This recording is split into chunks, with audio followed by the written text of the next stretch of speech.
ಕರ್ನಾಟಕ ಉದ್ಯೋಗ ಮಾಹಿತಿ ಚಾನಲ್ಗೆ ಸ್ವಾಗತ. ಇಲ್ಲೊಂದು ಸಂಸ್ಥೆ ವತಿಯಿಂದ ನೇಮಕಾತಿ ಮಾಡ್ಕೊಳ್ತಾ ನೀವು ಇಲ್ಲಿ ಗಮನಿಸಬಹುದು. ಇಲ್ಲಿ Kidwai memorial institute of the ಒನಾಲಜಿಯಲ್ಲಿ ನೇಮಕಾತಿ. ಇದೊಂದು ಪ್ರತಿಷ್ಠಿತ ಒಂದು ಸಂಸ್ಥೆ ವತಿಯಿಂದ ಈ ಒಂದು ನೇಮಕಾತಿಯಲ್ಲಿ ಮಾಡ್ಕೊಳ್ತಾ ನೋಡಬಹುದು. ಇದು ಡಾಕ್ಟರ್ MH ಮಾರಿಗುಡ ರೋಡ್ ಬೆಂಗಳೂರಿನಲ್ಲಿ ಈ ಒಂದು ಸಂಸ್ಥೆ ಕೇಳಿ ಬರ್ತಾ ಇದೆ. ಈ ಪತ್ರಿಕಾ ಪ್ರಕಟಣೆ 8/1/2026 ಈ ಪತ್ರಿಕಾ ಪ್ರಕಟಣೆ ಆಗಿದೆ. ಇಲ್ಲಿ ನೋಡಬಹುದು ನೀವು application R invited for the following purely temporary post ಆಗಿದ್ದಾವೆ ಅಂತೀವಿ. ಇವೆಲ್ಲವೂ ಟೆಂಪರರಿ ಹುದ್ದೆಗಳಾಗಿದ್ದಾವೆ. ಆದ್ದರಿಂದ ಈ ಒಂದು ಹಾಸ್ಪಿಟಲ್ಗಳಲ್ಲಿ ಕೆಲವಷ್ಟು ಆಯುರ್ವೇದಿಕ್ ಹಾಸ್ಪಿಟಲ್ ಆಗಿದೆ. ಈ ಒಂದು ಹುದ್ದೆಗಳಿಗೆ ಇವರು ನೇಮಕಾತಿ ಮಾಡ್ಕೊಳ್ತಾ ಇದ್ದಾರೆ. ನೀವು ಇಲ್ಲಿ ಗಮನಿಸಬಹುದು. ಮೊಟ್ಟ ಮೊದಲನಾಗಿ ಪ್ರಾಜೆಕ್ಟ್ ರಿಸರ್ಚ್ ಸೈಂಟಿಸ್ಟ್ ಮೆಡಿಕಲ್ ಫೀಲ್ಡ್ನಲ್ಲಿ ಒಂದು ಹುದ್ದೆ, ಇಲ್ಲಿ MBBS ಆಗಿರಬೇಕು. ಅದೇ ರೀತಿಯಾಗಿ ಇಲ್ಲಿ ಇದು ಸ್ಟ್ಯಾಟಿಸ್ಟಿಕಲ್ ಅಸಿಸ್ಟೆಂಟ್ ಒಂದು ಹುದ್ದೆ, MSc ಸ್ಟ್ಯಾಟಿಸ್ಟಿಕ್ ಮತ್ತು ಬಯೋಸ್ಟ್ಯಾಟಿಸ್ಟಿಕ್ ಮೆಡಿಕಲ್ ಸ್ಟ್ಯಾಟಿಸ್ಟಿಕ್ನಲ್ಲಿ ನೀವು ಅಧ್ಯಯನ ಮಾಡಿರಬೇಕಾಗುತ್ತದೆ. ಅದೇ ರೀತಿಯಾಗಿ ಇಲ್ಲಿ ಅಸಿಸ್ಟೆಂಟ್ ಸೋಷಿಯಲ್ ಸೈನ್ಸಿಸ್ಟ್ ಹುದ್ದೆಗೆ ನೇಮಕಾತಿ, ಒಂದು ಹುದ್ದೆಗೆ ನೇಮಕಾತಿ. MSW ಮಾಡಂಥ ಅಭ್ಯರ್ಥಿಗಳು ಈ ಹುದ್ದೆಗೆ ನೀವು ಅರ್ಜಿಯನ್ನು ಸಲ್ಲಿಸಬಹುದು. ಅದೇ ರೀತಿಯಾಗಿ ಮತ್ತೊಂದು ಹುದ್ದೆಯಾದ ಡಾಟಾ ಎಂಟ್ರಿ ಆಪರೇಟರ್ ಹುದ್ದೆಗೆ ನೇಮಕಾತಿ ಮಾಡ್ಕೊಳ್ತಾ ಇದ್ದಾರೆ, ಅದು ಕೂಡ ಒಂದು ಹುದ್ದೆ. ಈ ಒಂದು ಹುದ್ದೆಗೆ ನೀವು degree with basic computer knowledge required typing speed and proficiency in Kannada or English ಅಂದರೆ ನೀವು ಡಾಟಾ ಎಂಟ್ರಿ ಇಲ್ಲಂದರೆ ನಿಮಗಿಲ್ಲಿ ಟೈಪಿಂಗ್ ಸ್ಪೀಡ್ ನಿಮಗಿಲ್ಲಿ ಜಾಸ್ತಿ ಇರಬೇಕು ಅಂತ ಅಭ್ಯರ್ಥಿಗಳು ಅರ್ಜಿಯನ್ನು ಸಲ್ಲಿಸಬಹುದು. ಇಲ್ಲಿ ಏಜ್ ಲಿಮಿಟ್ ಕೂಡ ನಿಮಗೆ ಇವರು ನೀಡ್ತಾ ಇದ್ದಾರೆ. ಅದೇ ರೀತಿಯಾಗಿ ಇಲ್ಲಿ ಇದು ಕ್ಯಾಟಗರಿ ವೈಸ್ ನಿಮಗೆ ಇವರು ಏಜ್ ಲಿಮಿಟ್ ಇವರು ನೀಡ್ತಾ ಇದ್ದಾರೆ. ಈ ಒಂದು ಹುದ್ದೆಗಳಿಗೆ ನೀವು 28/1/2026 4 PM ನೀವು ಒಳಗಾಗಿ ನೀವು ಅರ್ಜಿಯನ್ನು ಸಲ್ಲಿಸಬೇಕಾಗುತ್ತದೆ. Application received after the due date will be not entered ಅಂದ್ರೆ ನೀವು ಡೇಟ್ ಆದಮೇಲೆ ಈ ಹುದ್ದೆಗಳಿಗೆ ನೀವು ಅರ್ಜಿಯನ್ನು ಸಲ್ಲಿಸಿದರೆ ಯಾವುದೇ ಕಾರಣಕ್ಕೂ ಅವರು ತೆಗೆದುಕೊಳ್ಳದ ಅಂತೇಳಿ ಹೇಳ್ತಾ ಇದ್ದಾರೆ. ಅದೇ ರೀತಿಯಾಗಿ ಮತ್ತೊಂದು ಸಂಸ್ಥೆ ವತಿಯಿಂದ ನೇಮಕಾತಿ, ಕರ್ನಾಟಕ ರಾಜ್ಯ ಸಹಕಾರ ಗ್ರಾಹಕರ ಮಹಾಮಂಡಳಿ ನಿಯಮಿತ ಒಂದು ನೇಮಕಾತಿ ಮಾಡ್ಕೊಳ್ತಾ ಇದ್ದಾರೆ. ಇದು ನೇಮಕಾತಿ ಪ್ರಕಟಣೆಯಾಗಿದೆ, ನೀವು ಇಲ್ಲಿ ಗಮನಿಸಬಹುದು. ಕರ್ನಾಟಕ ರಾಜ್ಯ ಸರ್ಕಾರ ಗ್ರಾಹಕರ ಮಹಾಮಂಡಳಿ ಬೆಂಗಳೂರು ಈ ಸಂಸ್ಥೆ ಖಾಲಿ ಇರುವ ವಿವಿಧ ವೃಂದದ ಒಟ್ಟು 34 ಹುದ್ದೆಗಳ ನೇರ ನೇಮಕಾತಿಗಾಗಿ ಇವರು ಏನು ಮಾಡಿದ್ದಾರೆ ಅಂದ್ರೆ ಅರ್ಜಿಯನ್ನು ಆನ್ಲೈನ್ ಮುಖಾಂತರ ಇವರು ಅರ್ಜಿಯನ್ನು ಕೂಡ ಇವರು ಕರೆದಿದ್ದಾರೆ. ಅದೇ ರೀತಿಯಾಗಿ ಅರ್ಜಿ ಶುಲ್ಕವನ್ನು ನೀವು ಆನ್ಲೈನ್ ಮುಖಾಂತರ ನೀವೇನು ಮಾಡಬೇಕಂದ್ರೆ ಇಲ್ಲಿ ಪಾವತಿಸಬೇಕಾಗುತ್ತದೆ. ಇಲ್ಲಿ ಖುದ್ದಾಗಿ ನೀವು ಅಂಚೆ, ಕೊರಿಯರ್ ಇತ್ಯಾದಿಗಳ ಮೂಲಕ ಯಾವುದೇ ಕಾರಣಕ್ಕೂ ನೀವು ಇಲ್ಲಿ ಸಲ್ಲಿಸಬಾರದು. ಆನ್ಲೈನ್ ಮೂಲಕವೇ ನೀವು ಇಲ್ಲಿ ಅರ್ಜಿ ಮತ್ತು ಅರ್ಜಿ ಶುಲ್ಕವನ್ನು ನೀವು ಇಲ್ಲಿ ಇದು ಸಲ್ಲಿಸಬೇಕಾಗುತ್ತದೆ. ಈಗ ನಾವೀಗ ಹುದ್ದೆಗಳನ್ನು ನಾವೀಗ ನೋಡೋಣ. ಇಲ್ಲಿ ಹುದ್ದೆ ಹೆಸರು ನೋಡಿ, ಇಲ್ಲಿ ಫಾರ್ಮಾಸಿಸ್ಟ್ ಒಂದು ಹುದ್ದೆ, ಇಲ್ಲಿ ವೇತನ ಶ್ರೇಣಿ ನೋಡಬಹುದು ನೀವು ಇಲ್ಲಿ. ಅದೇ ರೀತಿಯಾಗಿ ಇಲ್ಲಿ ಒಟ್ಟು 7 ಹುದ್ದೆಗಳಿಗೆ ನೇಮಕಾತಿ ಮಾಡ್ಕೊಳ್ತಾ ಇದ್ದಾರೆ. ಪ್ರಥಮ ದರ್ಜೆ ಗುಮಾಸ್ತರು ವೇತನ ಶ್ರೇಣಿಯಲ್ಲಿ ನೋಡಬಹುದು. ಇಲ್ಲಿ ಒಟ್ಟು 10 ಹುದ್ದೆಗೆ ನೇಮಕಾತಿ. ವಿಕ್ರಯ ಸಹಾಯಕರು ಅದು ಕೂಡ 16 ಹುದ್ದೆಗೆ ನೇಮಕಾತಿ ಮಾಡ್ಕೊಳ್ತಾ ಇದ್ದಾರೆ.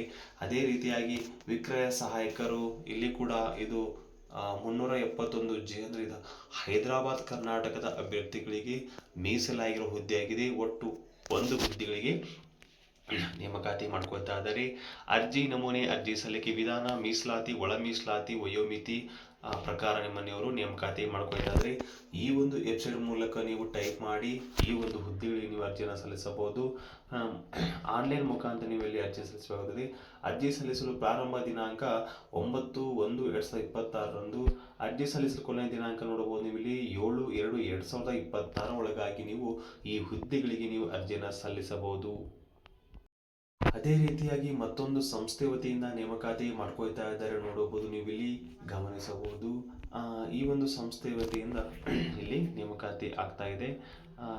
Dharwad research eco space for the advancing minds TBI demands ವತಿಯಿಂದ ನೇಮಕಾತಿ ಮಾಡ್ಕೊಳ್ತಾ ಇದ್ದಾರೆ. ಇಲ್ಲಿ ಅಪಾಯಿಂಟ್ಮೆಂಟ್ಸ್ ಕೂಡ ಇವರು ಮಾಡ್ಕೊಳ್ತಾ ಇದ್ದಾರೆ. ಇಲ್ಲಿ ಕೆಲವೊಂದಿಷ್ಟು ಹುದ್ದೆಗಳಿಗೆ ಇವರು ನೇಮಕಾತಿಯನ್ನು ಇವರು ಮಾಡ್ಕೊಳ್ತಾ ಇದ್ದಾರೆ. ಇವರು ಅಂದರೆ ಇದೊಂದು ಕಾಂಟ್ರಾಕ್ಟ್ ಬೇಸ್ ಹುದ್ದೆಗಳಾಗಿವೆ. ಇಲ್ಲಿ ಚೀಫ್ ಎಕ್ಸಿಕ್ಯೂಟಿವ್ ಆಫೀಸರ್ ಹುದ್ದೆಗೆ ಇಲ್ಲಿ PhD ಫ್ರಮ್ ರೀಜನಲ್ ಯೂನಿವರ್ಸಿಟಿಯಿಂದ MD ಆದಂಥ ಅಭ್ಯರ್ಥಿಗಳು ಅರ್ಜಿಯನ್ನು ಸಲ್ಲಿಸಬಹುದು. ಅದೇ ರೀತಿಯಾಗಿ ಆಪರೇಷನ್ಸ್ ಮ್ಯಾನೇಜರ್ ಹುದ್ದೆಗೆ ನೇಮಕಾತಿ. ಮಾಸ್ಟರ್ ಡಿಗ್ರಿ ಫ್ರಮ್ ದ ರಿಗರ್ಸ್ ಅಂದರೆ ಯೂನಿವರ್ಸಿಟಿ ನೀವು MBA MSc MCom ಮಾಡಿದಂಥ ಅಭ್ಯರ್ಥಿಗೂ ಅರ್ಜಿಯನ್ನು ಸಲ್ಲಿಸಬಹುದು. ಔಟ್ ರೀಚ್ ಆಫೀಸರ್ ಹುದ್ದೆಗೆ ಇಲ್ಲಿ ಕೂಡ ನೀವು ಮಾಸ್ಟರ್ ಡಿಗ್ರಿ ಅಂದರೆ ಒಂದು ಪ್ರತಿಷ್ಠಿತ ಯೂನಿವರ್ಸಿಟಿಯಲ್ಲಿ ಮಾಡಿರಬೇಕು, ಸಬ್ಜೆಕ್ಟ್ ರಿಲೇಟೆಡ್ ಆಗಿರಬೇಕು.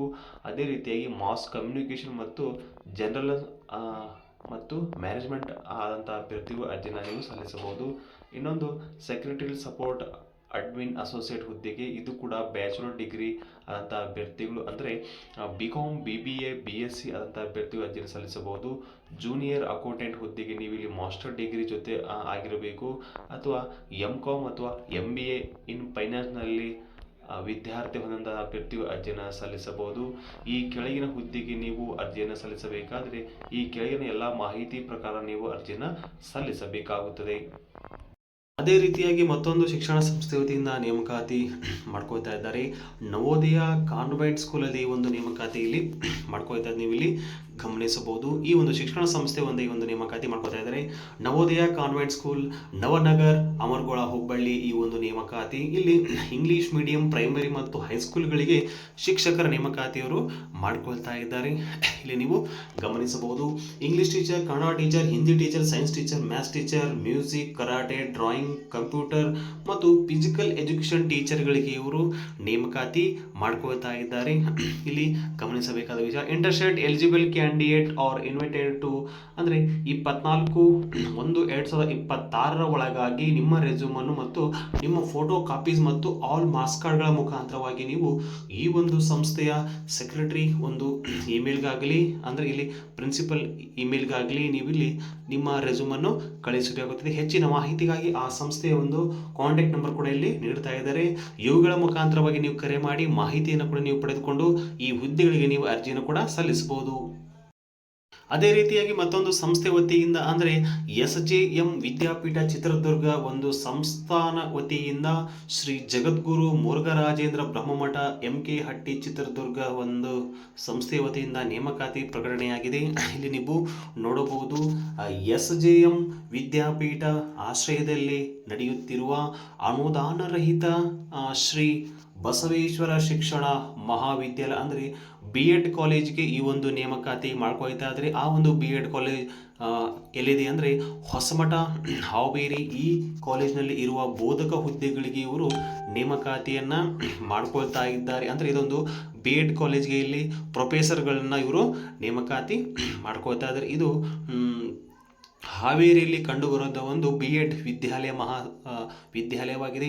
ಇಲ್ಲಿ ಕೆಲವೊಂದಿಷ್ಟು ಹುದ್ದೆಗಳಿಗೆ ಇವರು ನೇಮಕಾತಿ ಮಾಡ್ಕೊಳ್ತಾ ಇದ್ದಾರೆ. ನೀವು ಇಲ್ಲಿ ಗಮನಿಸಬಹುದು. ಹುದ್ದೆ ನೋಡಬಹುದು. ಹುದ್ದೆಯ ಸಂಖ್ಯೆ ಆಮೇಲೆ ವಿದ್ಯಾರ್ಥಿ ಮೊದಲನೇದಾಗಿ ಇಲ್ಲಿ ಪ್ರಾಚಾರ್ಯ ಹುದ್ದೆಗೆ ನೇಮಕಾತಿ ಮಾಡ್ಕೊಳ್ತಾ ಇದ್ದಾರೆ. ಅದು ಕೂಡ ಒಂದು ಹುದ್ದೆಗೆ ನೇಮಕಾತಿ.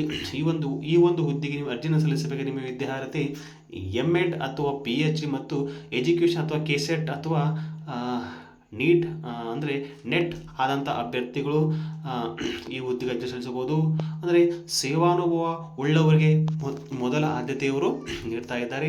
ಅದೇ ರೀತಿಯಾಗಿ ಆಂಗ್ಲ ಭಾಷೆಗೆ ಒಂದು ಹುದ್ದೆಗೆ ನೇಮಕಾತಿ. ಇಲ್ಲಿ ನೀವು ಆಂಗ್ಲ ಭಾಷೆಯಲ್ಲಿ MA M.Ed ಅಥವಾ KCET ಅಥವಾ ನೆಟ್ ಅಥವಾ ಪಾಸ್ ಅಂತ ಅಭ್ಯರ್ಥಿಗಳು ಈ ಹುದ್ದೆಗೆ ನೀವು ಅರ್ಜಿ ಸಲ್ಲಿಸಬಹುದು. ಅದೇ ರೀತಿಯಾಗಿ ಜೀವಶಾಸ್ತ್ರ ಅಂದರೆ CBZ ಅಧ್ಯಯನ ಮಾಡುವಂಥ ಅಭ್ಯರ್ಥಿಗಳಿಗೆ ಒಂದು ಹುದ್ದೆ.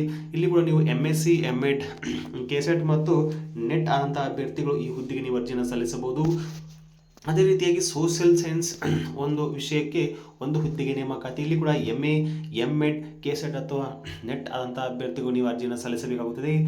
ನಂತರದಲ್ಲಿ ಗ್ರಂಥಪಾಲಕರು ಒಂದು ಹುದ್ದೆಯಲ್ಲಿ ಕೂಡ ನೀವು M.Lib ಸೈನ್ಸ್ ಮತ್ತು KCET ಮತ್ತು ನೆಟ್ ಆದಂಥ ಅಭ್ಯರ್ಥಿಗಳು ಈ ಒಂದು ಶಿಕ್ಷಣ ಮಹಾವಿದ್ಯಾಲಯದಲ್ಲಿ ನೀವು ಇಲ್ಲಿ ಅರ್ಜಿಯನ್ನು ಸಲ್ಲಿಸಬೇಕಾದರೆ ಈ ಮೇಲಿನ ಎಲ್ಲ ಅರ್ಹತೆಗಳು ನಿಮ್ಮಲ್ಲಿ ಇರಬೇಕಾಗುತ್ತದೆ. ಇಲ್ಲಿ ನೋಡಬಹುದು. ನೀವು ಗಮನಿಸಬೇಕಾದ ವಿಷಯ ವಿದ್ಯಾರ್ಥಿ ಅಭ್ಯರ್ಥಿ ಸಂಬಂಧಪಟ್ಟ ವಿಷಯದಲ್ಲಿ ಕನಿಷ್ಠ 55% ಅಂಕಗಳನ್ನು ನೀವು ಇಲ್ಲಿ ಪಡೆದಿರಬೇಕಾಗಿರುತ್ತದೆ. ವಯೋಮಿತಿ ನೋಡಬಹುದು. NCERT ನಿಗದಿಪಡಿಸಿದ ವಯೋಮಿತಿ ನೋಡಬಹುದು ಆಗಿರಬೇಕು. 21 ನೀವು ಈ ಒಂದು ಹುದ್ದೆಗೆ ಅರ್ಜಿಯನ್ನು ಇಲ್ಲಿ ಸಲ್ಲಿಸಬೇಕಾಗುತ್ತದೆ.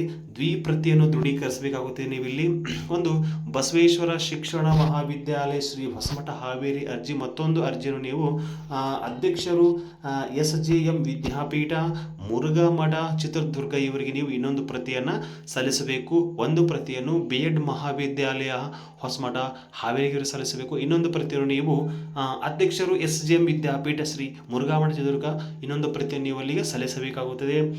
ಸಂದರ್ಶನ ದಿನಾಂಕವನ್ನು ಅವರು ಮುಂದೆ ನಿಮಗೆ ಅವರು ತಿಳಿಸಲಾಗುತ್ತದೆ. ಆಸಕ್ತುಳ್ಳ ಅಭ್ಯರ್ಥಿಗಳು ಈ ಒಂದು ಹುದ್ದೆಗೆ ನೀವು ಅರ್ಜಿಯನ್ನು ಸಲ್ಲಿಸಿ ಮಾಹಿತಿಯನ್ನು ಪಡೆದುಕೊಂಡು ಈ ಒಂದು ನೇಮಕಾತಿಗೆ ನೀವು ಅರ್ಹರಾಗಬಹುದು.